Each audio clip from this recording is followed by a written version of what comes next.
Hi, it's Mark from Top Local. I'm here with Bernie Pawlik, Pawlik Automotive in Vancouver, Vancouver's best auto service experience, 22-time winners of Best Auto Repair in Vancouver as voted by their customers. And we're talking cars. How you doing, Bernie? Doing very well. So today's victim is a 2013 Lexus RX350 that was in for service. What was going on with this vehicle? Yeah, so this vehicle came to our shop for a B service. The B service is an oil and filter change and then a full vehicle inspection. So we go over the vehicle from front to back, visual inspection, look at the brakes, remove the wheels, rotate tires as necessary, a few little things like lube door locks, hinges, and latches. We test the battery and charging system, look at all the lights, the wipers, underneath the vehicle for fluid leaks, inspecting the fluids, steering, suspension, a thorough inspection of that area. So a really good thorough look over of the car. And that's basically the B service. So that's what this car came in for. So when you guys are doing this, you're just not just willy-nilly going, oh, well, let's have a quick look-see what's going on. You follow a process. We have a very regimented routine, a digital inspection that we send out to our clients.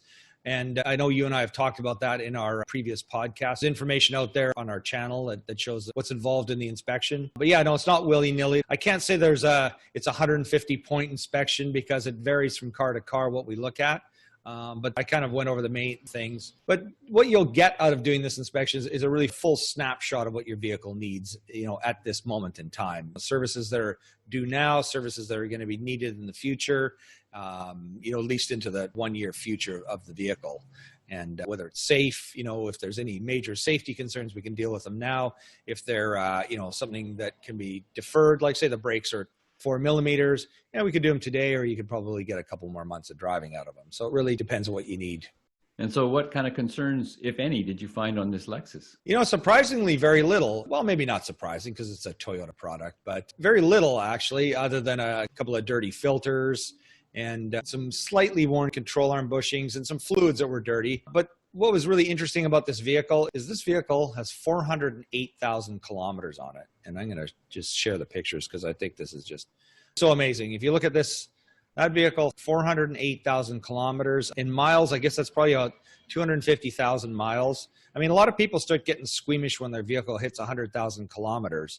And this has got 4 times that much. I'll say that it does drive still like a brand new car. It is only 7 years old, so it's not that old, but drives like a brand new car. The only issue with it is the engine has a slight bit of a clacky sound to it that's kind of develops in Toyotas as they start to get older, but it's subtle. It's not really worth doing anything about. You'd probably have to replace the engine to get rid of it, and it wouldn't really be worth it because it still runs perfectly well otherwise.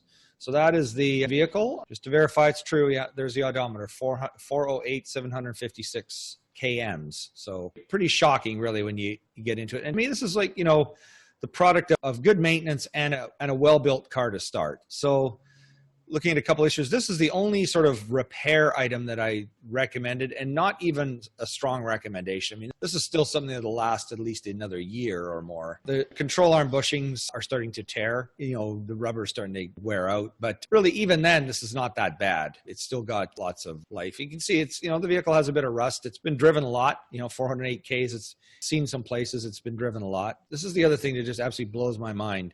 So this is basically lying on the ground, the vehicle's on the hoist, looking up. This is the bottom of the engine compartment. So this is the engine oil pan over here, transmission pan here. This is the differential and the transfer case unit for the four-wheel drive, because it is an all-wheel drive vehicle.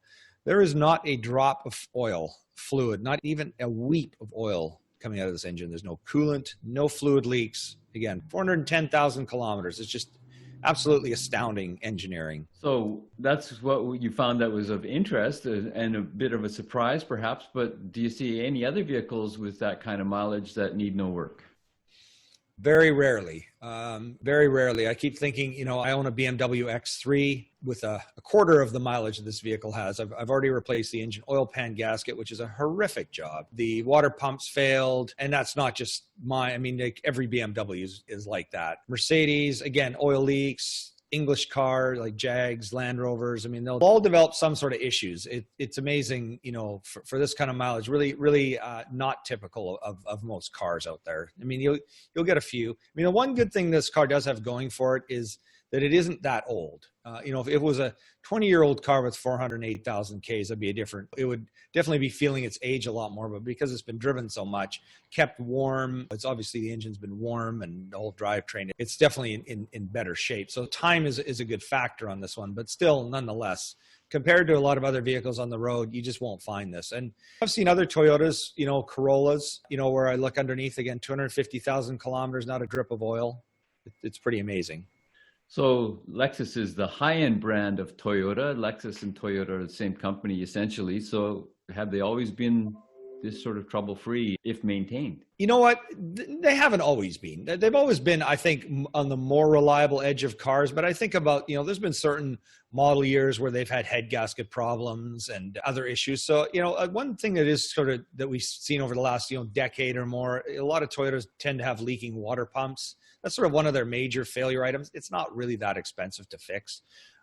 But over the years, I've been working on Toyotas for a long time. There's certain models of head gasket problems or certain other issues, but they just keep getting more and more reliable. Like generally the whole automotive industry, engines are just way more reliable for the most part in the cars than they used to be. So I think, there's certainly, you can see why they're a notch above them. And, when I was thinking about comparing this BMW that I have, it's a similar, an X3 is kind of a similar kind of car to a Lexus RX350, but the RX350s tend to be a lot more money than the BMWs, for reasons that people know things don't go wrong. So they tend to hold their value a lot better. So the BMWs tend to make a cheaper used car to buy, but I don't know over the long run. I still sometimes weigh the math out as to which is a better way to go. But if you don't want to be in the shop, fixing stuff, then the Toyota is the way to go. So there you go. If you need some service for your Lexus or Toyota in Vancouver, the guys to see, Pawlik Automotive, you can reach them at 604-327-7112 to book your appointment. You have to call and book ahead. They're always busy. They're very popular. People like what they provide. They are reliable, just like Lexus and Toyotas are. Or check out the website, pawlikautomotive.com. Hundreds of articles, videos, all makes and models and types of repairs. Pawlik Auto Repair is the YouTube channel. Same thing, hundreds. Check it out. Or leave us a review on where you're picking up the podcast. Thank you for listening. And thanks, Bernie. Thank you, Mark. Thanks for watching.